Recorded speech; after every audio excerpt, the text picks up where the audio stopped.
Terima kasih. Beneran. Oke, jadi apa nih, Li, yang pengen didiskusiin? Mungkin aku dikasih gambaran dulu kali, Li, gitu. Jadi, ya gambaran sebelum kita diskusi ke depan gitu. Apa kendala-kendala kamu, apa tantangannya, gitu, dan lain-lain. Mungkin kendala saya, kan saya sebelumnya pernah interview juga, Pak. Terus saya tuh penasaran kenapa interviewnya kok cepet banget gitu kan. Takutnya saya yang kayak ada jawaban yang kurang memuaskan atau bagaimana kurang memenuhi kriteria. Jadi saya jadi bertanya-tanya gitu, ini kenapa kok cepet banget interviewnya, padahal estimasi waktunya tuh 15 menit dan saya cuma wawancara 5 menit. Terus makanya saya sekarang butuh mentor gitu, cari mentor yang pengen tahu kesalahan saya di mana, terus kurang saya di mana. Itu interview Itu sih, HR apa Pak. user ya, Li? Dua-duanya sih, HR dan user. Kan Jadi, waktu itu saya waktu itu interview sudah sama HR, habis itu. Setelah itu interview user itu cuma 5 menit. Cepet banget gitu. oh, berarti ini udah sampai user ya berarti ya? Ini di satu Yang perusahaan, ada satu ya, perusahaan yang HR terus user. Ada perusahaan lain juga ya nggak yang kayak betul. gitu juga? Yang dalam tanda kutip statusnya ngegantung atau berhenti di interview gitu. Oh, kalau ngegantung ada juga waktu di perusahaan X saya sampai interview saja. Jadi waktu itu saya bilang setelah wawancara ini nanti kamu langsung bikin itu ya NPWP gitu. Nah, saya kan langsung ada harapan gitu kan, Pak. Oh, Oke, terus saya rencana mau bikin, ternyata saya tunggu nih sampai 1 bulan nggak ada panggilan lagi dari HR, tapi saya udah dikasih harapan dulu di depan, jadi saya ini di perusahaan lain sih. oh beda perusahaan. Ya Jadi, beda perusahaan, tapi hmm, sebelumnya kayak sebelumnya udah sampai uh, user dan udah ada pengumuman kalau nggak lolos. Setelah oh itu ada lagi beda berarti perusahaan lagi. beda perusahaan ya. Iya, Oke. iya. Jadi Anda Perusahaan. fenomena udah sampai user, ada pengumuman nggak lolos.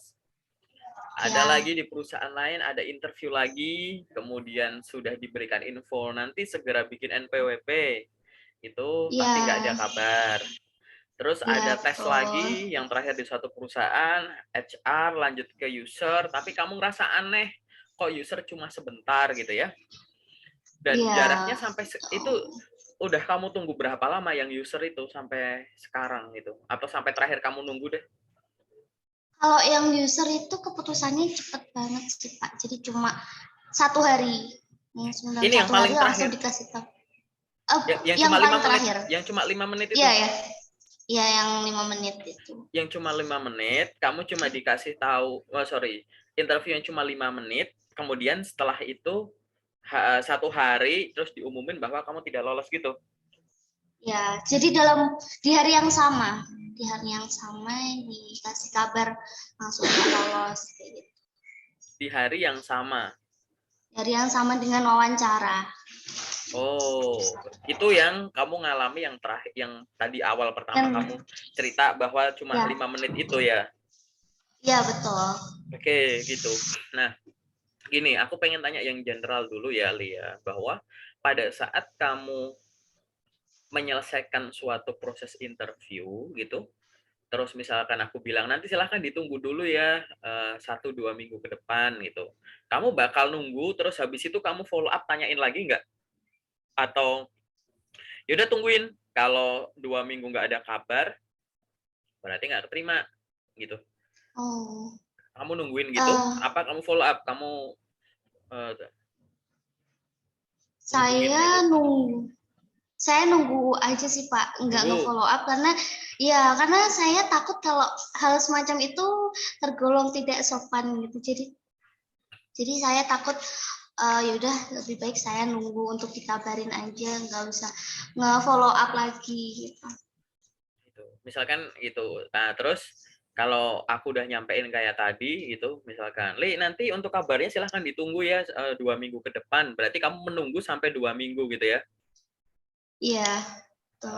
Nanti kalau udah 2 minggu, kamu nanyain nggak di hari, misalkan sekarang hari Senin, berarti hari Senin Ya. 2 minggu lagi, kamu hubungin aku nggak ya, Li ya? Kalau semisal diberi kepastian seperti itu, dikasih range waktu, suruh nunggu sampai berapa lama, saya tunggu, habis itu saya follow up. Tapi kalau misalkan cuma bilang setelah ini, setelah yang kayak yang terakhir kali, setelah wawancara ini kamu langsung bikin NPWP. Nah, itu saya nunggu dulu sampai lama, sampai beneran ada keputusan. Kalau saya beneran diterima, baru saya mau bikin NPWP. Ya, nice itu. Aku juga mau melintir ke arah sana ya pertanyaannya. Jadi nanti kalau ada ya sesuatu yang kamu tidak jelas pada saat interview, selama kamu masih tatap muka gitu sama baik itu HR atau user, silahkan ditanyakan gitu. Gitu. Bahwa setelah ini kamu ini ya siap-siap dulu bikin NPWP, Bu. Baik Bu, terima kasih, mohon info gitu. Kira-kira saya mendapatkan update kabar itu kapan ya Bu? Saya mohon izin nanti untuk memfollow up ya gitu. Saya menghubungi Ibu gitu. Oh ya, kira-kira seminggu lagi. Baik, mohon izin ya Lia, seminggu lagi nanti saya coba follow up juga seperti itu. Semoga nanti misalkan kemampuan saya atau hasilnya sesuai dengan ekspektasi yang dibutuhkan oleh perusahaan ini. Boleh gitu. Jadi jangan melakukan suatu asumsi tanpa cross check dulu, itu yang pertama. Apalagi udah dikasih penjelasan bahwa nanti kita hubungi segera ya 2 minggu lagi gitu. Nah, nanti kalau 2 minggu lagi gitu, nah, nanti misalkan kamu udah 2 minggu lagi, dia udah ngomong 2 minggu lagi, artinya nggak masalah kamu mau follow up gitu. Silahkan chat, silahkan kirim email gitu. Itu mohon informasi bla bla bla bla gitu di hari 2 minggu tuh itu habis di hari 2 minggu mungkin kamu dapat satu mungkin email kabar baik gitu ya, selamat Anda lolos dan lain-lain gitu. Mungkin yang nomor dua gitu mungkin ada penolakan gitu kan, Mbak, itu mohon maaf dan lain-lain gitu, nggak apa-apa ada penolakan atau ada kabar baik gitu ya, silahkan tetap ucap terima kasih sudah diberikan kesempatan, semoga bisa bekerja sama gitu kembali di lain kesempatan gitu. Kalau misalkan ditolak ya. Kalau keterima lolos ya terima kasih dan lain-lain. Ada respon seperti itu. Bahkan kalau misalkan di setelah 2 minggu itu kamu apa namanya udah ngirim tapi dicuekin gitu kan, ada tuh banyak ya, mungkin nanti dari teman-teman yang nonton video ini gitu, bahwa ada yang udah di follow up nggak dibales, cuma di read kalau di WA gitu. Itu lumayan banyak tuh yang sharing kayak gitu. Aku nanyain cuma di read, beliaunya online tapi nggak dibales gini-gitu. Apakah gimana Kak gitu? Ya nggak apa-apa gitu. Berkomunikasilah secara profesional bagaimanapun Anda diperlakukan. Itu cara paling gampang untuk menjadi seorang profesional. Suatu saat kalau kamu ada di posisi tersebut gitu ya, kamu tahu gimana caranya memperlakukan cara berkomunikasi dengan teman-teman yang mungkin waktu itu belum bergabung di perusahaanmu gitu. Gitu kan, gitu. Jadi jangan ditiru gitu, dianya cuek, kamu juga cuek, nggak usah gitu. Oh ya, Berkomunikasilah secara iya baik Pak. gitu, gitu. Atau kemarin ada tips juga mungkin boleh dicoba gitu ya. Jadi misalkan misalkan bilangnya 2 minggu, setelah 2 minggu kamu follow up cuma di read doang gitu ya. Nah 2 minggu Ya. plus 1 hari gitu. Jadi misalkan 2 minggu kan Senin, Selasanya kamu ngecek masih belum dibalas gitu ya, chat lagi gitu. Hmm.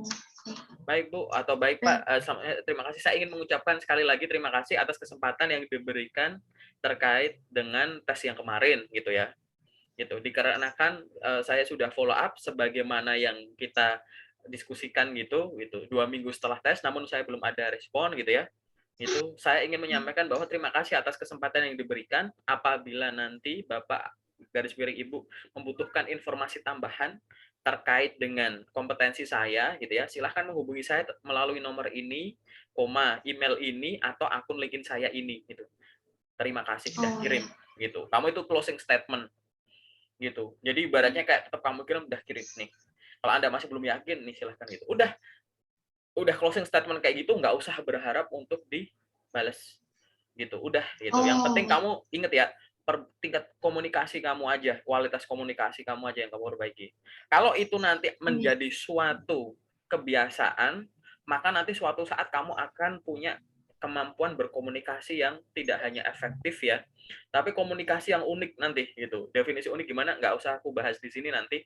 Bahwa nanti kamu tahu gimana caranya, namanya teknik komunikasi multimedia gitu. Ya, mau dia online atau offline, media yang tertulis, yang pakai visual, pakai audio visual gitu-gitu dan lain-lain lah gitu. Kamu tahu gimana caranya memperlakukan gitu. Nanti hubungannya terkait dengan sosial media. Karena sosial media itu ada unsur media, ada unsur sosial. Anda memperlakukan manusia cuma formalitas itu ibaratnya unsur media, tapi tidak ada interaksi secara sosialnya. Nah, ini kurang bagus ya. Nanti aku bahas di sesi lain lah inilah gitu. Nanti aku upload di YouTube-ku ya gitu. Tapi yang jelas kamu lakukan porsimu aja. Sebelum kamu tanda tangan kontrak gitu, dan bagi teman-teman yang nonton ini gitu ya, sebelum teman-teman tanda tangan kontrak, mau dikasih tahu di tempat bahwa wah ini kamu bagus banget ya gini-gini, kamu siap-siap ini dulu ya gitu, kamu ada ini nggak, oh bagus ada ini ya gitu, oh kamu bikin APWP dulu ya, kamu bikin ini dulu ya gini-gini, selama belum tanda tangan kontrak jangan pernah berhenti ngelamar, ngegantungin gitu nggak boleh gitu. Jangan pernah berasumsi kayak wah ya udah aku ngelamarnya berhenti dulu karena nanti kalau aku lanjut takutnya malah bikin aku ribet untuk persiapan yang ini. Tidak ada suatu jaminan yang bisa dipegang pada saat kamu belum tanda tangan kontrak. Karena sudah tanda tangan kontrak pun ada banyak case yang kontraknya itu dibatalkan. Kayak gitu. Jadi batal Iya, kontrak Pak. gitu. Udah tanda tangan bisa dibatalin. Apalagi yang tidak seperti itu. Sehingga jangan ngerem. Ngeremnya itu dengan asumsi. Biasanya teman-teman tuh dengan asumsi bahwa ya kan ini udah bilang gini gitu. Takutnya gini ya. Muncul katakan takutnya gitu. Sering aku dengar Iya. kata itu kan takutnya gini Pak nanti ya, Pak. Aduh gitu. Kak nanti takutnya gini. Wah, itu asumsi-asumsi yang tidak ada dasarnya. Itu malah menghambat kamu untuk melamar gitu. Sehingga terus aja gitu. Hari ini kamu udah disuruh bikin PWP ya sudah, aku tetap melamar kok gitu. Apa jaminannya? Oh, Jadi tadi ya, rekrutmen itu adalah suatu proses yang terkonsep bersistem gitu ya. Sehingga kamu kalau menghadapi itu muncul sisi perasaan nggak masalah, tapi kamu harus hadapi pakai logika gitu. Selalu tanya how and why gitu. Kamu nanti bikin ini ya KTP ya gitu. How? How apa misalkan? Atau kamu bikin NPWP ya. Why? Why aku bikin NPWP? Apa jaminannya? Gimana how-nya, gimana aku dapat jaminan kalau aku dapat kerja cuma dari statement dia gitu. How and why, how why gitu terus. Kamu tanyakan terus how and why itu terkait dengan suatu tahapan di interview gitu. Termasuk kalau misalkan kamu ikut iya. misalkan case lain, ini aku sedikit nyimpang sedikit bahwa misalkan ada yang melamar kerja itu cukup di jam kerja saja gitu. Why? Tanyakan itu gitu. Oh ya, karena recruiter buka email cuma di jam kerja. Why cuma di jam kerja? Apa jaminannya? How? Gitu. Gimana kita membuktikan kalau seluruh recruiter khususnya di perusahaan yang aku lamar itu buka emailnya atau proses rekrutmennya cuma di jam kerja? Emang orang yang bikin statement itu tahu aku lamar di perusahaan apa aja? Emang seluruh kayak Oh, gitu? Gitu. Emang seluruh perusahaan itu jam kerja itu sama dengan Senin sampai Jumat jam sekian jam sekian gitu. How gitu. Emang orang nggak ada iya. yang kerja di hari Sabtu, di hari Minggu. Emang nggak ada orang yang kerjanya sistemnya shift gitu. Sehingga nanti dengan menanyakan itu hal-hal yang seolah-olah di awal itu terlihat sebagai sesuatu yang logis gitu ya. Karena kamu pertanyakan tadi, jadi berpikir itu macam-macam ya. Taktis, kritis, empiris, analitis gitu ya, kritis gitu-gitu. Kamu bisa mengkombinasikan itu ya, gaya berpikir yang seperti itu untuk menanyakan sebenarnya langkah yang kamu lakukan sudah benar belum, sudah tepat belum. Nah, dari yang tepat ini apakah jadi langkah itu ya di dunia kerja itu ya khususnya itu tidak ada cuma langkah tunggal gitu. Kalau ini gagal kamu punya alternatif ini gitu. Sehingga untuk menempuh sesuatu itu ada banyak cara. Nah, untuk kondisi sekarang apakah ini adalah yang terbaik gitu. Kamu harus menanyakan dari sisi sana. Itu ya gitu. Nah, balik lagi sekarang Iya. kamu sudah mengalami berbagai bentuk proses interview di mana interviewnya itu HR maupun user dan memang terhenti di situ sehingga aku tidak akan terlalu mempermasalahkan hal-hal yang hubungannya dengan uh, CV gitu ya gitu karena kamu udah menurutku udah bisa berdamai di sisi sana gitu. Nah sekarang terkait dengan Sisi interview tadi. Menurutmu di interview itu apa ya yang bikin kamu nggak pede? Misalkan kamu bisa membayangkan gini, interview-interview yang kamu lolos itu dia interview yang offline, apa yang online begini nih? Itu yang pertama. Yang kedua, pada saat interview itu gitu ya, kamu ada hambatan nggak? Hambatan yang terjadi sebelum kamu mulai interview yang bikin kamu jadi nggak fokus waktu interview. Entah masalah pribadi lah, masalah koneksi, masalah listrik PLN tiba-tiba mati, pulsa habis, apapun itu tiba-tiba gitu, yang sebelum itu, atau habis itu tanya juga pada saat interview, gitu, ada kendala nggak yang muncul, yang tadi yang sifatnya teknis gitu ya, atau yang non teknis, yaitu muncul pertanyaan-pertanyaan yang kamu satu nggak tahu cara jawabnya, kedua mau jawab gimana tapi kamu kayak nggak pede gitu. Terlebih pertanyaan itu berulang. Jadi muncul di satu interview, di interview lain juga muncul. Muncul ini nggak harus sama persis identik ya. Bisa beda, tapi kamu ngerasa bahwa ini kayaknya ngarahnya ke sana gitu. Gitu. Jadi itu sih yang bisa jelasin. Coba aku pandu satu-satu ya gitu.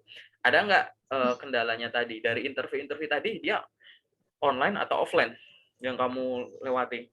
Atau ada dua-duanya, ada Kalau yang online, ada yang offline? selama ini sih online sih Pak selama ini. Tapi Online ya. pernah ada undangan offline tapi saya nggak jadi ikut. Tapi saya lebih prefer ke yang online Jadi karena sorry aku potong. Jadi yang tadi itu oh online ya semua dong, tuh. Yang tadi itu online ya berarti ya. ya semuanya online. Oke. Semuanya online Terus ya itu. Ada kendala nggak waktu interview online tersebut? Yang pertama yang teknis-teknis kalau saja dulu. oh ya, kalau teknis tentu ada sih Pak. Apa? Pertama karena saya di tempat kerja, jadi tempat kerja saya kan dekat sama jalan raya, jadi sering berisik kayak gitu. Ada suara motor lewat, terus ada kayak gitu kan termasuk mengganggu konsentrasi ya Pak. Gitu. Terus selain itu Sorry aku potong koneksi lagi. sih. Itu mengganggu Oh ya, konsentrasimu apa mengganggu konsentrasi kamu tebak mengganggu konsentrasi rekruter juga? itu sebenarnya Ini dua-duanya ini aku mungkin nggak ya dengar. bisa. Ini kamu di tempat ini kah kalau kamu interview di sudut sini kah? Iya. Aku nggak dengar suara kendaraan padahal ini kan tadi ibaratnya jam ini ya jam pulang kerja Oh, ya gitu. iya. Gitu. Berarti yang Oh, kamu ini karena khawatir. Mm-mm. lagi saya tutup semua sih, Pak. Jadi kan saya ruangannya kan di depan. Saya kan customer service dan jadi di depan. Kalau sekarang kan udah jam kerjanya udah selesai. Oh, Jadi saya ya. tutup ruangannya jadi nggak begitu berisik. Tapi biasanya kan saya Oh kalau ya. wawancara Ini pagi saya dengar gitu. suara motor lewat ya. Oh iya, ya itu. Sorry aku nanya ya, kamu kan jadi customer service di depan. Kamu interviewnya di depan gitu. Atau kalau ada customer masuk gimana dong? Saya kasih tulisan istirahat dulu gitu. Oh ya, aku kasih saran ya. Ya. Nanti kalau kamu interviewnya kayak begitu gitu ya, dan ini kan pasti udah izin ya sama rekan di kantor juga kan gitu. Karena memang ini kerjanya sistemnya yang kayak tadi itu sistem kerjasamanya nggak bisa disebut gitu ya. Bahwa nanti kamu mohon izin untuk tulisannya istirahat, kamu jangan di tempat gitu. Sama kayak yang di bank lah gitu. Kamu tulisannya istirahat. Kalau memang di situ atau misalkan off gitu, next counter dulu gitu, itu di situ kamu dalam tanda kutip ya nasabah ngeliat tuh kamu harus sibuk lagi ngurusin yang berkas apalah atau apa, jangan main itu. Kamu cek nanti di Oh bank ya. profesional gitu dia nggak main HP, dia naikin gitu nggak ada. Jadi di situ dia sibuk situ. Kalau Oh. sibuk yang sifatnya pribadi dia akan ambil HP dan dokumen dia ke belakang, tapi di situ next counter dulu kosong dulu gitu. Dan itu pun kalau misalnya kamu CS kamu tetap izin ngomong sama temanmu CS yang sebelah atau CSO-mu gitu. Nah ini juga sama, jangan sampai di situ kamu tulisannya istirahat ya terus kamu masih di depan situ, apalagi ada customer datang dia dengar kamu ngomong apa, jadi kamu kayak suara kamu interview itu didengerin gitu. Ini terlepas dari ganggu si interview HR atau usernya ya, tapi itu etikanya memang seperti itu gitu. Oh ya. Jangan sampai kamu lagi interview didengar sama customer gitu, apalagi kamu Oh ditulis di ya. situ istirahat tapi kamu masih di situ dan kelihatan kayak main HP main apa gitu. Jadi saranku adalah minta izin gitu ya, gitu kalau memang memungkinkan gitu, cari ruangan lain yang kosong gitu. Misalkan yang suka buat meeting, mungkin sudut tertentu dari ruang aku nggak bilang pantry sih, mungkin kayak suatu ruangan-ruangan yang seperti itu, di mana sudutnya itu cukup yang tadi background-nya sewarna aja gitu ya. Di situ juga sinyalnya lumayan. Ini aku nggak ngerasa sinyalmu jelek kok gitu. Dan di sana kamu ada pencahayaan cukup gitu, sinyalnya oke gitu. Udah secukup itu aja gitu. Gitu. Dan itu disampaikan ke pimpinan kamu gitu. Cukup itu Ya. aja gitu. Itu dari aku ya, dari sisi etika aja, lebih kayak ke menjaga aja sih gitu. Nggak di tempat. Kecuali udah tutup begini, kamu interview, aku no comment. Cuman kalau lagi pagi, customer service interview di tempat, no, itu nggak kayak gitu ya, yang pertama. Oh ya. Ya, udah Ya. paham ya gitu. Nah, Ya. nanti tetap yang namanya interview secara offline, secara online gitu ya. Itu kamu harus ada persiapan. Persiapan ada macam-macam. Itu ada persiapan diri ya, mental ya, kesehatan ya, belajar ini tuh ya, ada persiapan yang hubungannya sama materinya gitu. Ya, kamu udah baca ulang lokernya, baca ulang profil perusahaannya, baca ulang CV kamu gitu, udah riset sana sini gitu. Terus yang sifatnya teknis-teknis tadi, konektivitas gitu ya, sinyal itu dan lain-lain, terus laptop dan lain-lain, background noise dan lain-lain gitu. Habis itu dari komunikasi, nih komunikasi visualnya gitu, yang secara nonverbal. Postur duduk kamu gimana, gimmick apa namanya, postur gestur kamu gimana, mimik kamu gimana, ekspresi dan lain-lain gitu ya. Kemudian eye contact-nya gimana. Jangan dibiasakan misalkan kalau interview itu cuma begini nih ngomongnya nih. Ya saya gini gini gini gini ini. Kamu boleh menggunakan tangan kamu. Perkenalkan nama saya ini, saya berasal dari ini. Terus itu jelaskan. Dan ini ada 3 konsep Pak. Yang pertama gini gini. Terus kamu nyampaikannya kayak orang presentasi gitu. Orang itu dipaksa untuk menilai kamu dari satu frame ini. Sehingga nggak ada yang bilang kamu nggak boleh ada gerakan tangan muncul di layar gitu. Gitu ya. Dan kamu mata itu kalau menjawab, ini aku dari tadi memang lihat ke arah layar kamu karena aku buat nilai kamu. Tapi kamu silahkan jawabnya itu sambil melihat ke arah kamera gitu. Oh ya. Siapa? Gitu ya, jawabnya ke arah kamera gitu. Jadi kayak biasa gitu. Oke, gitu. Silahkan lakukan itu gitu. Itu dan kamu harus lakukan itu dan dilatih. Nah, sekarang yang jadi pertanyaan selanjutnya adalah di pertanyaan-pertanyaan yang ada di interview gitu ya, ada nggak pertanyaan yang kamu tuh nggak pede jawabnya gimana gitu, Pertanyaan yang nggak pede tuh. atau kamu nggak tahu waktu ditanya gimana. Aku nggak bilang aku tahu jawabannya ya gitu, kita tanya jawab aja. Aku coba nanti sharing terkait dengan apa yang udah aku pelajarin, apa yang hasil sharing dari teman-teman HR khususnya, terus dari teman-teman yang ada success story masuk ke dunia kerja gitu. Oh ya Kak, aku dulu ada pertanyaan ini, itu aku jawabnya gini gitu. Kita sharing, jadi nanti ada opsi jawaban yang bisa kamu pakai mungkin gitu. Apa tuh? Kalau untuk pertanyaan yang nggak pede itu sebenarnya tentang kelebihan diri sih, Pak. Mengenal diri sendirinya itu. Jadi saya kadang kurang pede untuk menjawab pertanyaan itu gitu. Tapi sejauh ini karena saya udah mereview-review di YouTube, mungkin saya dapat insight baru kayak harus seperti apa sih jawabnya, kayak gimana. Jadi menurut saya untuk saat ini pertanyaan itu saya udah mulai pede lagi. Tapi untuk pertanyaan yang lain, gaji sih Pak. Kalau masalah gaji, karena kan harus disesuaikan dengan kemampuan. Dan saya takutnya ntar gajinya ketinggian meskipun saya udah research. Saya takutnya muncul kata saya takutnya gitu, biasanya tuh itu biasanya ini ya, enggak, aku nggak ngomong apa-apa, aku cuma mau ngasih contoh kayak tadi ya. Muncul kata saya takutnya buat teman-teman yang nonton atau kamu nanti ya, itu bahwa kata itu biasanya akan muncul pada suatu asumsi yang tidak ada dasarnya. Coba nanti dievaluasi deh. Gitu. Oh ya, terima kasih Pak. Oke, kita lanjut. Kayak gitu ya, gitu. Saya takutnya nanti terlalu tinggi terus saya nggak keterima gitu. Atau saya takutnya terlalu rendah, malah akhirnya uangnya nggak cukup untuk sebulan gitu ya. Kayak gitu yang kamu pikirin. Iya, betul. Itu. Oke, gitu. Apalagi? Satu-satu dulu kali ya. Pak. Oh iya, ntar itu skill nanti itu. Kita satu-satu dulu ya. Pertama terkait dengan apa kelebihan kamu atau apa kekurangan kamu. Walaupun kamu udah ngomong itu adalah suatu hal yang sudah kamu mulai pede sekarang gitu ya. Jadi gini, rekrutmen itu adalah suatu proses terstruktur dengan filter-filter tertentu, ada alat ukur yang tertentu, yang akhirnya dia akan mencari orang dengan kompetensi tertentu, memiliki karakter tertentu gitu ya, gitu, yang akan dicocokkan dengan posisi yang dilamar. Nah, cara untuk belajar proses interview yang paling baik dan efektif itu adalah mengingat dengan selain otak, dalam arti latihan. Latihan ngobrol itu kamu berarti mengingat pakai mata, mengingat pakai telinga, mengingat pakai badan, pakai ekspresi gitu. Jadi kayak orang ngobrol tuh gimana sih sehingga nanti ada namanya komunikasi spontan. Jadi seolah-olah pada saat ditanyakan, kamu menyimak, kamu bisa menjawab secara spontan. Nggak kayak orang yang lagi mikir, matanya lihat kemana-mana, kepalanya geleng ke sana sini, suaranya banyak fillernya.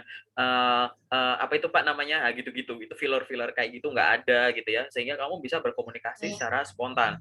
Nah, agar bisa berkomunikasi seperti itu, ada memang orang yang dalam tanda kutip terlahir, bukan terlahir sih, memang dia tumbuh dengan kecerdasan komunikasi yang bagus gitu gitu. Jadi ada kecerdasan verbal gitu. Tapi hal ini bisa dilatih gitu. Dengan cara apa? Ya dengan cara kamu sering ngobrol, sering ngomong, sering nonton gaya bicara orang, bahkan kita menduplikat gaya bicara orang itu bisa gitu. Aku cara ngobrolku seperti ini, ada yang memang dia natural dari gaya bicaraku, ada yang aku terinspirasi dari orang gitu. Aku jujur ya gitu.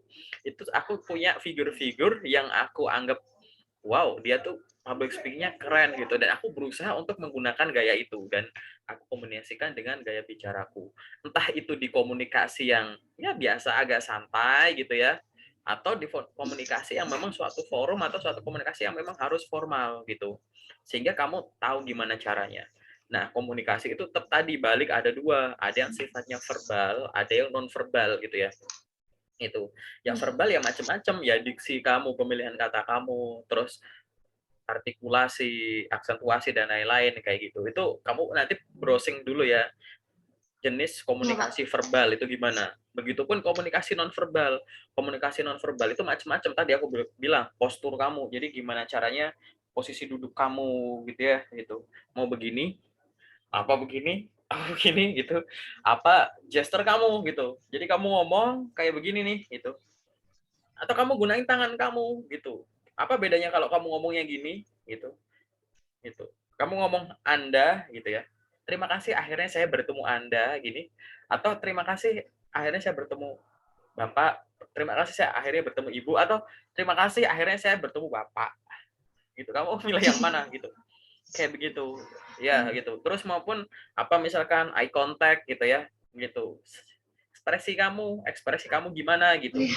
Karena jangan meremehkan yang namanya ekspresi tadi. Walaupun nanti kamu mau interviewnya pakai masker, kamu orangnya pakai cadar lah gitu. Menurutmu ini aku lagi senyum nggak? Senyum, tapi Iya, iya ini senyum enggak, gitu. Kalau gini aku senyum nggak? enggak sih, Pak. Enggak, iya. Jadi orang itu bisa cuma kelihatan matamu aja, orang tahu gitu. Gitu. Ini kamu kalau mau belajar detail ya ke ini ya apa namanya body language and micro expression gitu. Kamu belajar terkait Ya. tarikan-tarikan otot di wajah, tapi nggak perlu sedetail itu. Yang artinya adalah tidak selamanya yang diperhatikan itu adalah isinya gitu, isi yang kamu bicarakan. Tapi bagaimana kamu menyampaikan itu merupakan suatu nilai lebih gitu. Gitu. Ada orang misalkan aku kasih teks ini pembukaan UUD 45 silahkan dibaca. Ini silahkan dibaca isinya artikelnya sama, cara bacanya beda gitu ya. Itu ada yang fun, ada yang flat dan lain-lain gitu. Nah, harapannya itu seperti itu, Ya. menimbulkan kesan gimana sih gitu kan gitu. Sehingga kamu bisa bisa melihat itu sebagai suatu kelebihan kamu gitu. Pede aja, happy aja kayak gitu kan gitu. Silahkan itu dipelajari Ya. komunikasi verbal dan non verbalnya. Nah, setelah itu balik ke tadi terkait dengan pertanyaan-pertanyaan yang kamu nggak tahu, kamu bingung, atau kamu nggak pede. Level paling bawah itu adalah pertanyaan yang biasanya muncul. Oke, itu yang harus kamu udah pegang dulu basicnya. Caranya gimana? Tonton YouTube-ku. Itu udah ada list pertanyaannya. Aku ada banyak yang belum aku upload. Aku nggak bilang bahwa itu adalah jawaban yang 100% akan membawamu ke dunia kerja. Enggak, karena itu lebih ke alternatif jawaban gitu. Silahkan kalau mau dibungkus dengan gaya komunikasimu sendiri gitu. Tapi itu adalah pertanyaan-pertanyaan yang biasanya muncul, yang udah aku diskusiin dengan teman-teman HR bahwa ya oke seperti itu gitu. Kamu boleh menjawab seperti itu gitu. Nah, nanti dibandingkan dengan yang biasa kamu gunakan, apakah sudah seperti itu. Yang penting tuh kerangka berpikirnya. Tidak usah menghafal pertanyaan interview karena pertanyaan tuh ada banyak banget. Paling kalau orang yang hafal ya pertanyaan yang biasa muncul, silahkan perkenalkan diri, apa kelebihan dan kekurangan gitu, alasan kamu terima kerja di sini apa, terus ada pertanyaan lagi enggak gitu. Nah, gitu-gitu, Iya, kamu mau gaji berapa, itu adalah pertanyaan-pertanyaan yang biasa muncul, sehingga dalam tanda kutip kamu udah hafal lah ya cara ngeresponnya harusnya gimana, udah berdamai dengan cara menjawab pertanyaan iya, seperti itu. Nah, aku akan menyarankan adalah tidak usah menghafal pertanyaannya, karena ada jutaan kemungkinan. Tapi bukan hafalkan, pahami ya, sebenarnya tuh pertanyaan tuh macem-macem, tapi intinya tuh pengen kamu tuh ngomong ke situ gitu loh, gitu. Seolah-olah tuh muter-muter gitu ya, tapi sebenarnya dia pengen nanya apa kamu gitu. Sehingga pemahaman itu akan lebih bikin kamu tuh ya santai aja waktu interview gitu. Bahwa oh, ini namanya active listening, nanti dengerin. Oh, dia poinnya ke sini. Dia pengen tahu sisi iniku gitu. Apa hal terburuk yang pernah terjadi dalam hidup kamu? Langsung kamu baper gitu kan. Aduh, aku pernah gini. Bukan itu. Dia nggak nanyain soal privasi kamu kok gitu. Begitu ada yang nanya gitu kan langsung pikir, oh, hal apa ya yang waktu itu mungkin aku pernah bikin kesalahan gitu. Dan gimana cara kamu mengatasinya? Nah, habis itu mulai, oh gitu, jelaskan gitu. Yang kan banyak tuh orang yang tahu ya metode STAR dan lain-lain gitulah intinya. Itu, jelaskan situasinya. Ya Bu, waktu itu sekitar 3 tahun yang lalu, pada saat itu saya ada di tempat kerja saya di sini. Saya waktu itu sebagai ini. Kondisinya itu adalah perusahaan itu sedang seperti ini dan ditimpa seperti ini, gitu. Ya kan? Gitu. iya. Ya, terus habis itu ada meeting dan di sana itu dari atasan saya tuh ada keputusan-keputusan bahwa seperti ini. Nah, saya gitu diminta untuk melakukan ini gitu. Memang waktu itu arahannya tidak secara pasti, tapi saya diarahkan bagaimana caranya kamu menghandle ini, harapannya tuh bisa seperti ini gitu. Kemudian dari situ apa action kamu gitu.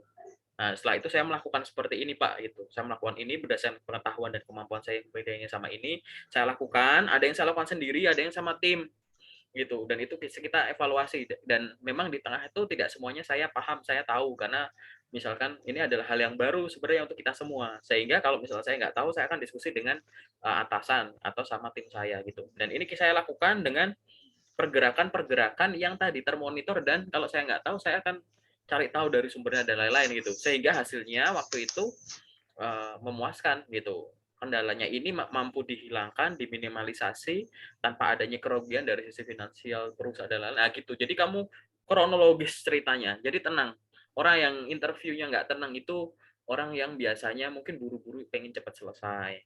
Mungkin yang kalau ditanya suaranya makin pelan gitu. Oh, Atau iya. kalau enggak mulai suaranya getar, agak jelas gitu. Jadi dia ngomong tapi nggak tahu mau diarahin kemana gitu. Atau enggak gitu, Hmm, atau yang lain adalah saat dikasih satu pertanyaan, kamu bisa ngasih respon. Tapi kalau aku ngasih feedback lagi, kamu diem gitu. Jadi nggak bisa kayak hmm, tektok gitu ya. Banyak interview iya. khususnya pakai sama user gitu, dia akan seperti itu, nggak cuma searah. Itu apa kelebihan kamu? Kamu jelasin. Tiba-tiba langsung aku ganti ke pertanyaan lain. Apa kekurangan kamu? Gitu. Jangan berharap gitu interview. Interview tuh ada momen-momen di mana aku ngasih pertanyaan atau siapapun ngasih pertanyaan, kamu ngasih feedback dari pertanyaan itu, aku ngasih feedback lagi Ya. gitu. Sehingga jadi obrolan gitu, nanti seolah-olah aku cuma berapa pertanyaan, tapi obrolannya udah sampai panjang. Nah, kalau kamu udah bisa membawa itu dengan rileks, enak gitu ya, itu yang dinilai macam-macam aspek gitu. Kemampuan komunikasi, kepribadian, kemampuan berpikir, kemampuan pengetahuan bidang kamu, kemampuan teknis yang kamu kuasai dan lain-lain gitu. Karena langsung dibayangkan, oh ini otaknya seperti ini, isinya seperti ini, potensinya seperti ini gitu-gitu. Nah, seperti itu. Sehingga tadi poin nomor satu adalah interview itu pahami dulu basicnya ya, gitu. Pertanyaan yang biasa muncul gitu ya.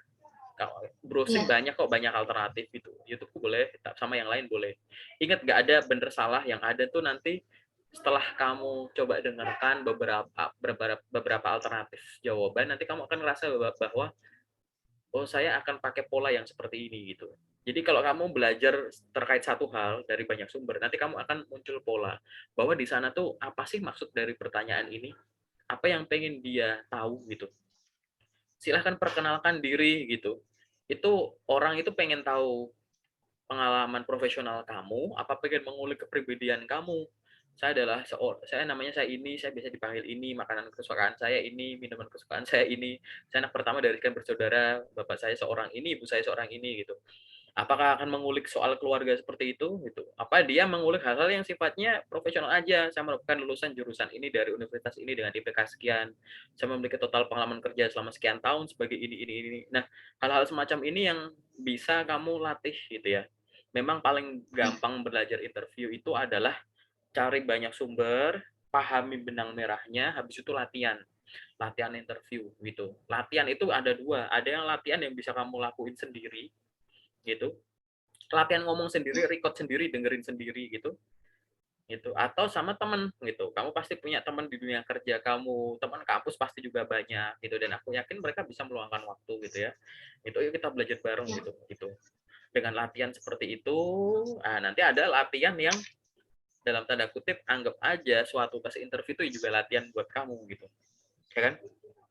Makin Ya. efektif caramu ngelamar, makin banyak panggilan interview, anggap aja itu adalah momen di mana kamu ujian, merasakan situasi real di interview gitu kan. Nah, udah enjoy aja gitu. Dan aku yakin ini nggak lama kok nanti kamu akan memperoleh pekerjaan impian atau tadi ya mampu lanjut dari tahap itu gitu. Karena cuma butuh tadi latihan. Interview itu intinya tuh adalah latihan agar kamu tuh bisa paham poin yang ingin diketahui dan bisa menyampaikan itu dengan tadi nyaman aja gitu.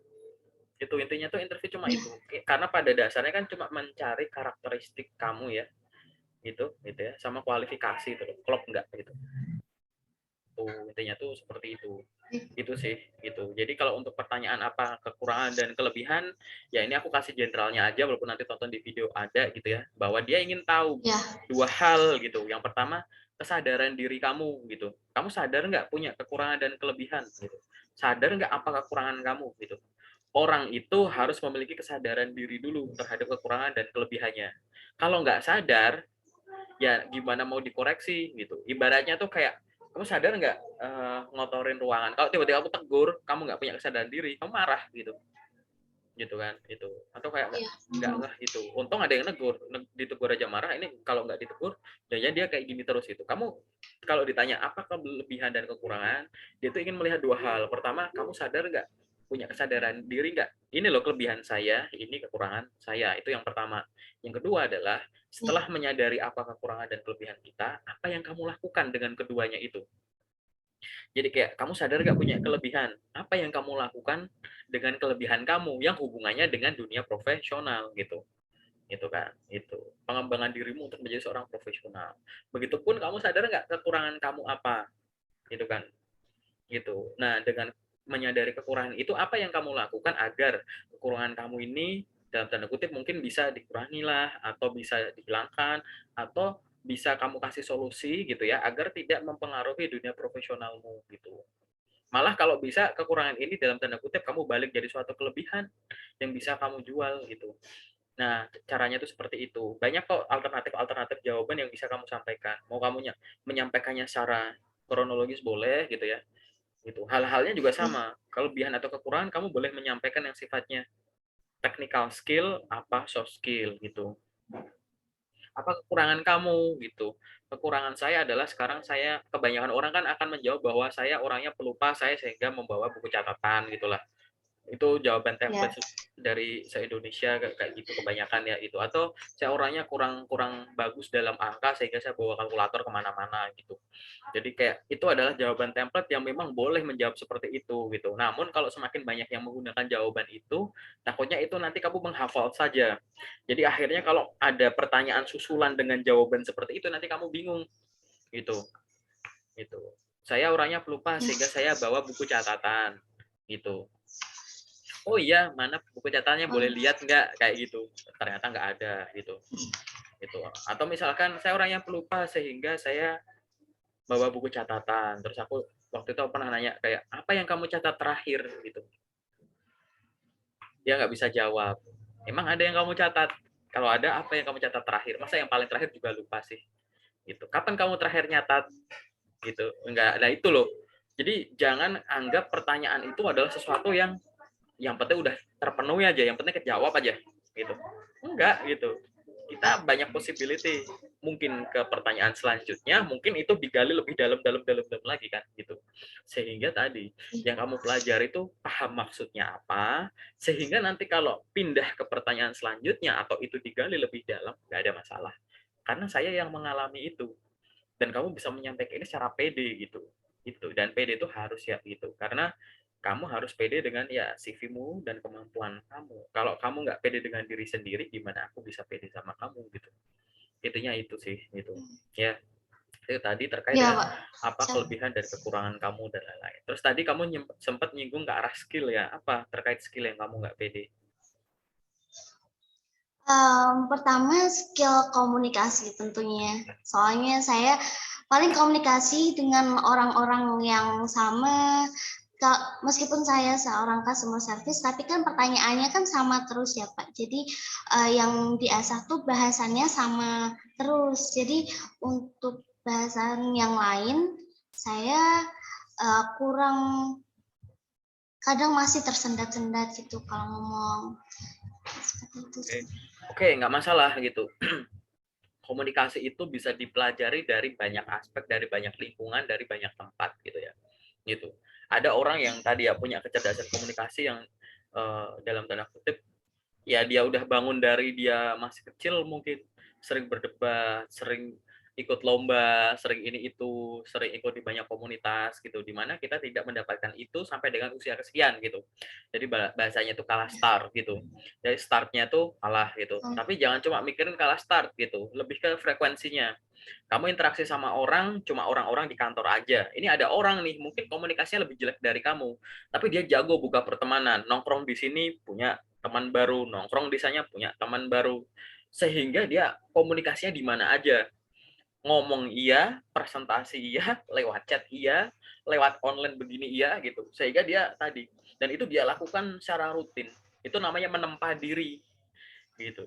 Akhirnya suatu saat akan ada titik di mana dia akan punya kemampuan komunikasi yang baik gitu. Sehingga pada saat kita menyadari bahwa oke, saya punya kemampuan komunikasi yang kurang. Apa yang bisa kita lakukan? Satu, aku akan menyarankan baca gitu. Membaca buat siapapun ya gitu. Yang merasa punya kemampuan komunikasi yang kurang, aku sarankan untuk membaca. Membaca apa? Membaca 10 cara meningkatkan kemampuan komunikasi. Enggak, aku nggak minta baca itu. Aku minta teman-teman untuk membaca koran. Baca koran tidak untuk dipahami sih intinya. Tapi kamu baca secara lantang. Kayak begini nih.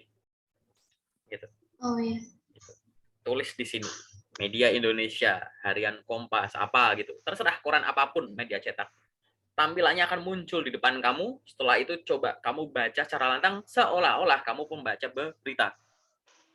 Itu dilakukan rutin setiap hari. Sehari itu kayak 5 sampai 10 artikel deh gitu.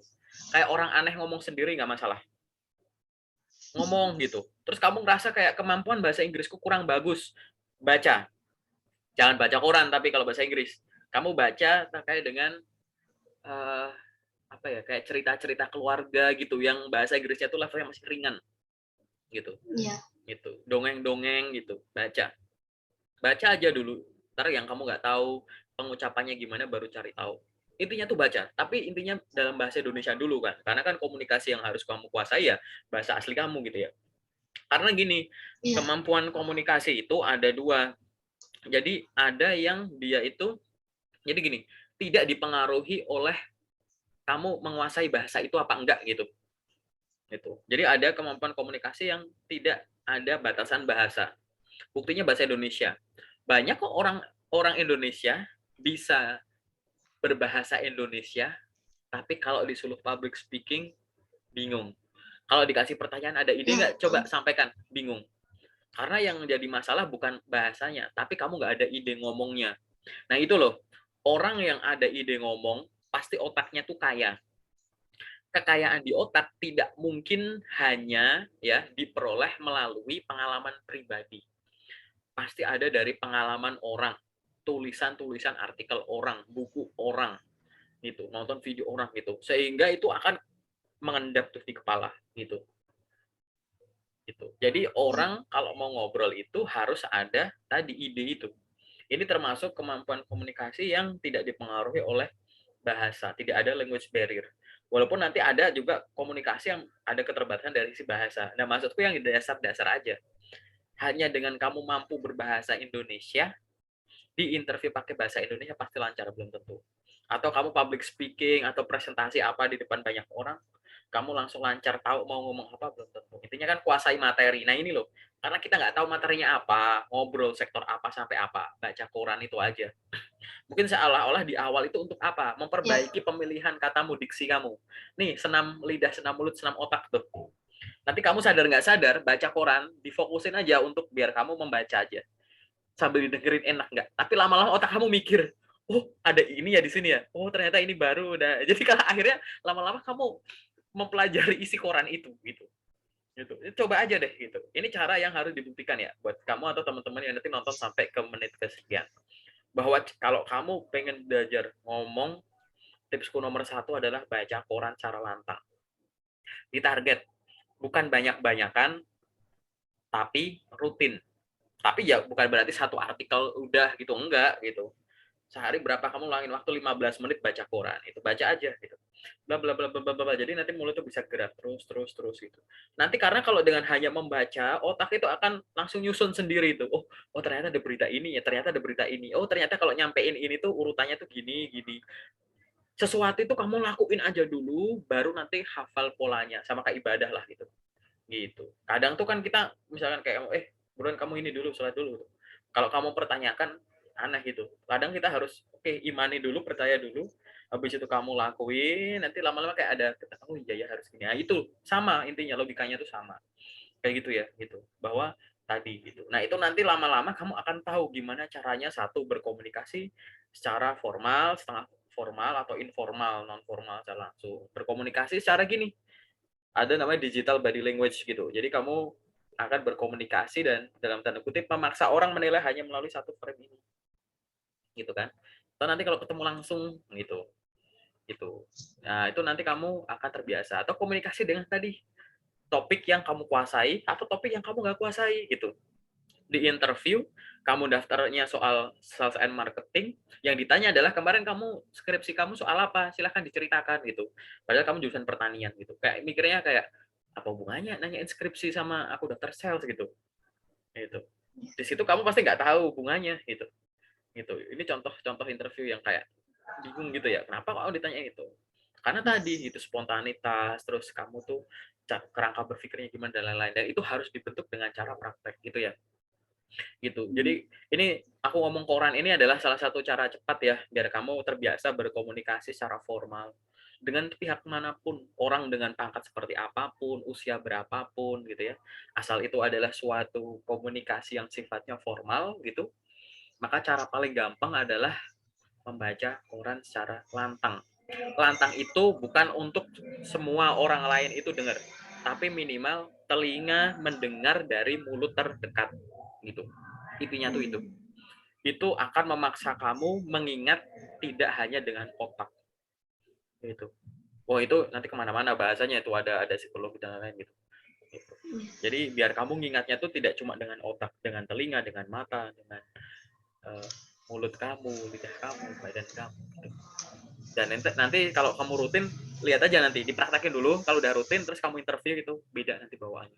Itu sih saran dari aku sih. Gitu. Jadi PD-nya tuh dari arah sana gitu. Gitu. Nah, ya itu sih. Ada lagi nggak yang pengen kamu tanyain atau diskusiin terkait dengan yang masih kurang pede atau apapun lah terserah. Boleh sambil minum loh ya. Aku dari tadi minum-minum terus. Oh iya. Iya nggak apa-apa. Ada lagi nggak apa gitu? Kalau yang terkait dengan PD itu paling yang balik lagi ke skill tadi, skill yang saya kuasai kayak setengah-setengah gitu. Saya pelajari semua banyak hal, tapi semuanya tuh separuh gitu. sebenarnya jadi kurang fokus ke satu hal gitu. Makanya nggak pede karena benar mempelajari banyak hal tapi semuanya jadi separuh-separuh gitu. Jadi gini, oke, Nggak pedenya di situ. nice. Jadi gini, bersyukurlah kamu memiliki kesadaran ini. Jadi kamu sadar bahwa saya belajar banyak hal, saya tahu banyak hal, tapi kurang dalam. Ya, cara simpel yang apa yang harus kamu lakukan sekarang apa? Luangkan waktu untuk mendalami semuanya. Aku nggak bilang mendalami semuanya itu harus simultan dalam sekali waktu kamu langsung ahli, enggak. Gitu. Karena ada yang mendalami itu, ada yang bisa kamu pelajari sendiri, ada yang harus butuh mentor. Takutnya malah muncul pemahaman yang misunderstanding, misperception gitu ya. Kayak gitu. Ada yang bisa kamu dalami dengan modal lebih, harus sekolah lagi, ada yang bisa otodidak, cuma modal sinyal gitu. Nah, jadi itu silahkan diukur sendiri gitu. Guru terbaik kita adalah itu. Mungkin dulu orang bilang bahwa guru terbaik kita adalah pengalaman. Nah, sekarang aku bilang bahwa guru terbaik kita adalah Google gitu. Jadi cek Iya. ya gitu. Sehingga tadi gitu ya, pengalaman pun juga Google adalah pengalaman yang terdigitalisasi gitu ya. Gitu. Apapun bisa kamu tanyain di sana gitu. Bahkan typo aja dia sadar gitu. Bahkan kamu ngomong satu kata gitu ya. Cara baru ini langsung dia udah cara untuk bla bla bla bla, cara untuk bla bla bla bla. Ayo yang mana gitu. Jadi seperti itu. Sehingga gitu ya, silahkan manfaatkan itu. Gitu. Ini cara paling unik sih sebenarnya. Aku kasih contoh ya. Jadi dulu itu orang itu mempelajari sesuatu itu susah akses infonya gitu ya.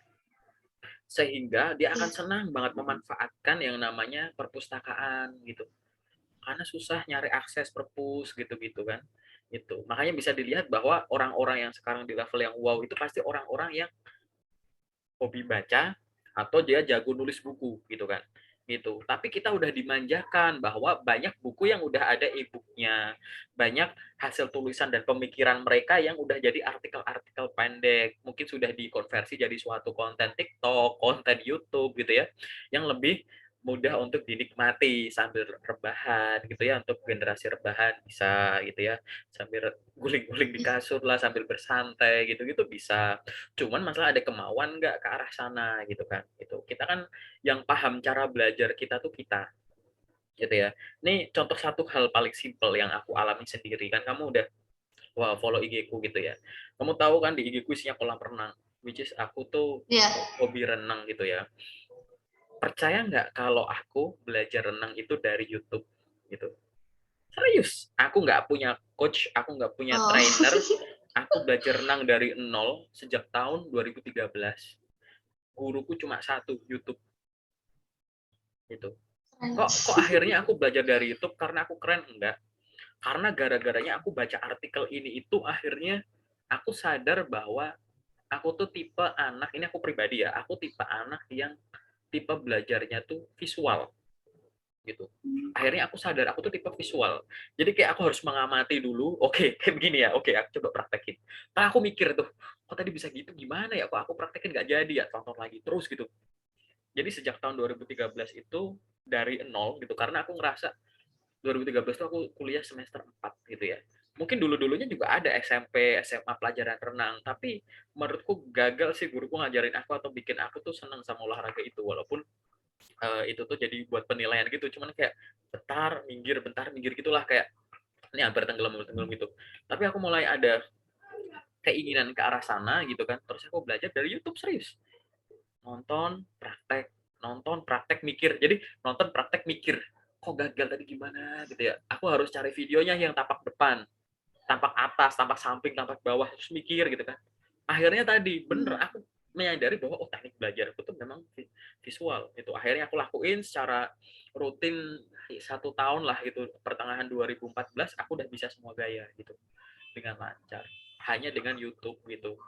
Itu akhirnya jadi hobi untuk review kolam renang lah, traveling sana sini, staycation sana sini cuma buat nyari kolam renang gitu.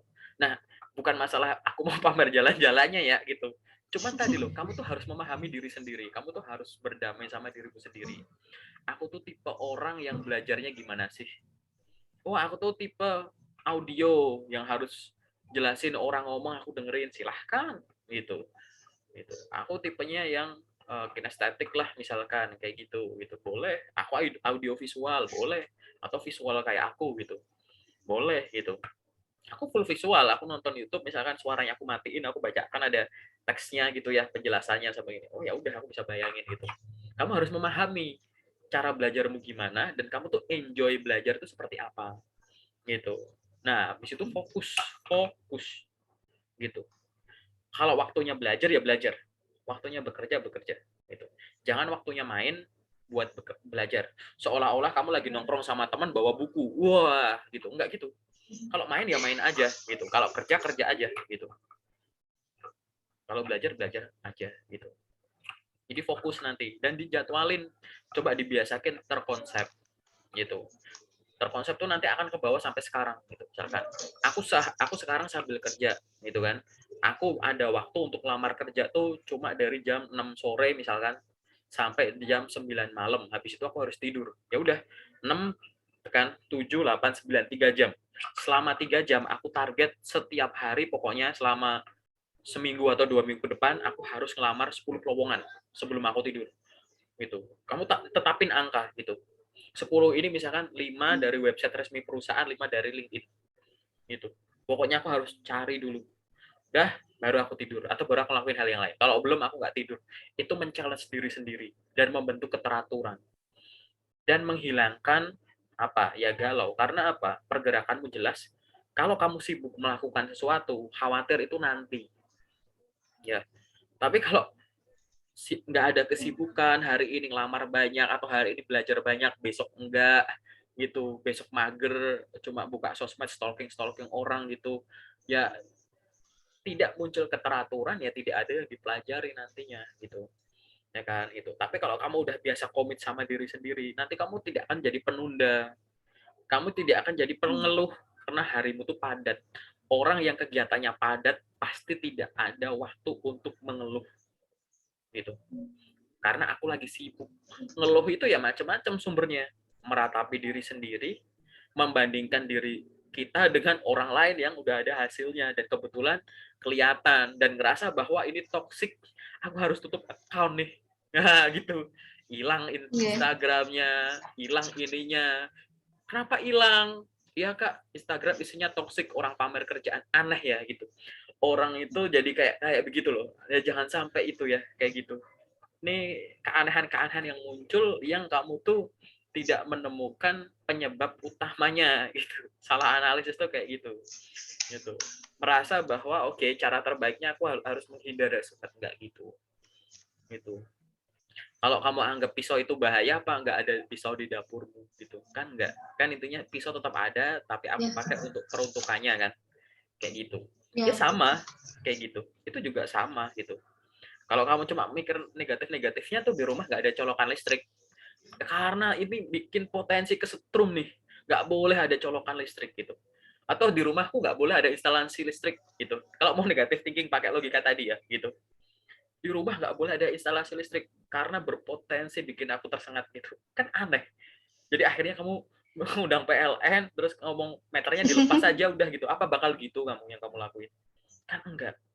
Itu ada dan kamu gunakan sesuai dengan peruntukannya, dikontrol kan gitu dijauhkan dari air, dibersihkan, ya kamu bayar kan itu fasilitasnya sama. Sosmed pun juga kayak begitu gitu, karena kita ada di dunia di mana kita tadi ya bisa mengakses apapun kapan saja dan di mana saja gitu ya. Ya menurutku pribadi sih bisa aja salah gitu ya, menjauhkan diri dari platform itu hanya kamu merasa bahwa toksik dengan alasan yang kurang masuk akal. Sebenarnya itu karena efek domino sih dari rasa rasa kamu apa namanya, rendah diri gitu ya, atau ngerasa kayak kok gini gini gini gini. Nah, itu efek domino. Selama kamu belum bisa mendefinisikan masalahmu itu, ya akhirnya kamu ngerasa kayak udah gini, tutup akun, akhirnya kamu di rumah saja. Ya nggak biasa ada ini, akhirnya apa, bertemu dengan orang yang sama di lingkungan yang sama, monoton, bangun tidur hari Senin, besok tiba-tiba udah Senin lagi gitu, udah Senin minggu depan ya gitu, padahal kayaknya seminggu cepet banget ya gitu, wah ini udah akhir zaman nih gitu, waktu cepat ya nggak gitu, jadi kayak aneh gitu loh, analisismu jadi kemana-mana hanya karena kamu tidak bisa mendefinisikan tadi masalah kamu. Intinya berdamailah dengan dirimu sendiri. Habis itu fokus, happy aja. Jangan meratap gitu. Kalau meratap tuh nanti kayak, oh gini ya. Sorry, aku banyak planning, aku banyak yang belum aku kerjain. Nanti kalau aku udah ngerjain semua, ada waktu kosong, baru deh aku ngeluh gitu. Tapi sekarang aku nggak bisa ngeluh. Karena masih banyak yang harus aku lakuin. Itu ngeluh udah sih aku masukin ke list, tapi masih di bawah. Tapi yang di atas nih belum aku lakuin dan lagi mau aku lakuin gitu. Jadi nanti aku coba dulu ya gitu.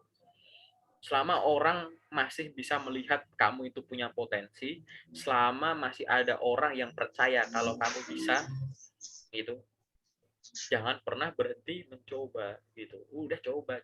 Porsimu tuh di mencobanya kok. Itu porsi kita tuh di usahanya bukan di hasilnya. Nah, usaha itu nggak asal tabrak, kita dikasih otak gitu. Usaha tambah otak artinya adalah yang kita usahakan dianalisis, udah efektif belum, kalau enggak kenapa ya gitu. Gitu. Usaha ada mata, oh berarti yang kita upayakan itu gitu ya, harus kita observasi dulu gitu. Sebelum, saat dan sesudahnya gimana. Oh, kita berusaha ada telinga, artinya kita harus dengerin dulu saran-sarannya waktu kita berusaha gimana gitu. Nah, cuman semua ini bisa kita lakuin bareng, sama kayak kita lagi ngobrol. Ini kan kita lagi ngobrol sambil bernafas, sambil mendengarkan, sambil saling lihat, sambil senyum, sambil mikir. Ini adalah multitasking terindah yang kamu nggak perlu nyiapin.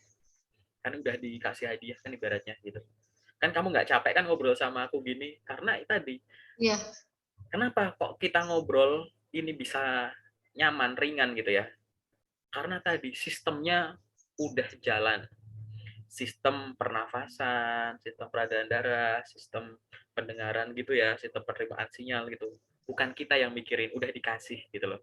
Nah, maksudku karena kamu punya modal sistem udah jalan itu gitu ya, ngapain kamu ngeluh gitu? Kamu kan nggak perlu mikirin gimana satu sel darah dan darah yang lain mengalir dari sini ke sini, dari sini dipompa keluar gitu-gitu. Enggak, ini kita sambil ngalir loh. Ini kan kita lagi multitasking gitu. Kalau kamu masuk ke filsafat ya kayak gitu ya itu. Sehingga kalau kamu menyadari bahwa setiap hari itu kita multitasking gitu. Tapi banyak multitasking yang tidak kita pikirkan. Kenapa? Karena sistemnya sudah jalan. Ingat ya, sistemnya kan udah dia ngatur dan sistemnya udah jalan kan. Nah, coba Ya. perlakukan hal yang sama ke proses melamar kerja. Oh ini video ini harus ditonton sampai akhir ya, itu gila sih, ini filsafat banget. Jadi tadi coba kalau gini loh, aku bangun tidur, habis itu olahraga, habis itu aku ke kantor, pulang istirahat sebentar, baca artikel, ngelamar-ngelamar, bantu-bantu rumah, tidur lagi. Pengulangan rutin hal baik itu kan jadi sistem. Analoginya tuh kenapa kok kamu harus ada keteraturan itu? Biar terbentuk sistem. Karena buktinya kalau sistem udah jalan, ringan kan? Nah, itulah kenapa kok kamu tuh harus menjadwal gitu. Kamu harus bikin target sendiri, coba dilakukan komit sama targetmu pribadi. Itu biar sistemnya jalan gitu. Buktinya apa ya? Ini sistem jalan enak kan gitu. Coba sistem kamu tutup Iya, hidung betul. ini buat pernafasan gitu. Susah nafas gitu. Gitu. Kalau sistemnya nggak jalan, kamu harus struggle apa bernafas pakai mulut gitu. Ya sama gitu. Coba kalau proses ngelamar kerja isinya cuma hari ini aku ngelamar banyak, besok lamar sedikit, besok enggak gitu, atau aku nggak belajar ini itu, aku asal ngirim aja terus ngeluh, aku ngirimnya cuma di LinkedIn terus nggak nyoba lewat email, atau ngirim email terus nggak coba pakai misalkan Jobstreet, LinkedIn, atau nge-DM HR-nya gitu, terus ngeluh gitu, aku udah ngelamar banyak tapi kok nggak keterima-terima kayak gitu-gitu. Kamu gagal bentuk sinyal di sini, harus sistem gitu. Jadi kamu harus bikin keteraturan, berdamai sama diri sendiri, habis itu fokus, oke aku mau ngakuin ini gitu. Nah, terakhir terkait dengan job seeker itu tadi, saat kamu merasa ini terakhir ya gitu, saat kamu merasa bahwa kamu adalah seorang job seeker, kamu harus paham kondisi itu. Artinya gini, kalau kamu lapar, makan, ya enggak? Gitu. Ya. Minum boleh nggak? Boleh. Tapi intinya orang lapar itu makan. Orang ngantuk itu tidur. Tidur. Minum kopi boleh nggak? Boleh. Tapi harusnya tidur. Nah, kamu seorang job seeker, berarti kamu harus cari kerja, gitu kan? Itu pencari kerja itu berarti harus nyari kerja gitu. Bantu-bantu orang tua boleh nggak? Boleh, tapi itu bukan kegiatan dominan, gitu.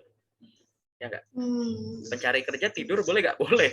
Tapi jangan makan waktu lama sekali.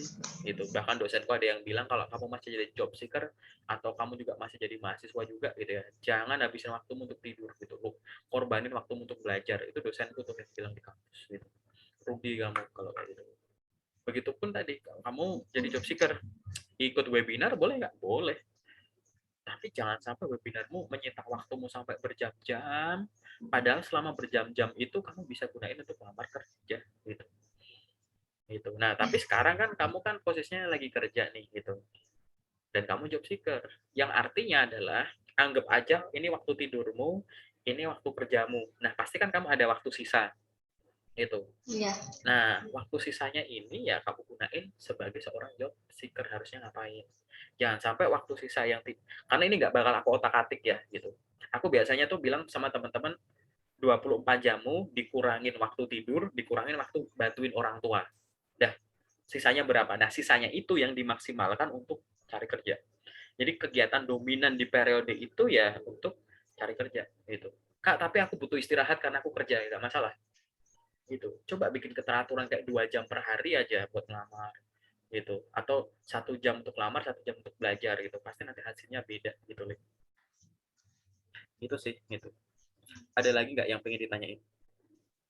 Kalau nggak banyak itu aku nggak bakal minta kamu simulasi di sini karena kamu masih di tempat kerja kan ya ini ya gitu. Ya. Gitu. Paling nanti aku pengen lewat telepon aja lah, kalau nggak nanti kita lanjut lewat telepon WA gitu. Ya boleh Pak. Gitu ya, kayak gitu. Ada lagi nggak pertanyaan mungkin yang masih ada? Kalau nggak ada mungkin lewat telepon aja nanti. Oke ya, udah terjawab ya gitu. Paling sementara itu nanti ke depan aku pengen coba latihan sama kamu interview dulu. Cuman aku bakal kasih kamu waktu untuk tonton dulu semua video itu terkait interview. Aku yakin belum semuanya kamu tonton kan, gitu. Iya. Pertanyaan basicnya itu. Nanti kalau kamu udah kelar, kasih tahu aku. Kak, aku udah nonton semua gitu. Karena ada banyak video yang belum aku upload sebenarnya. Cuman kayak kamu cukup 13-14 pertanyaan awal aja gitu. Nanti kalau udah, kita samain waktu, kita interview gitu. Ya latihan aja, kayak after office gini aja nggak masalah gitu. Gitu, Li. Oke, Pak. Oke? Oke, Pak. Oke. Paling sementara itu dulu ya, bentar. Ada beberapa yang pengen aku jelasin, kita ke sesi selanjutnya.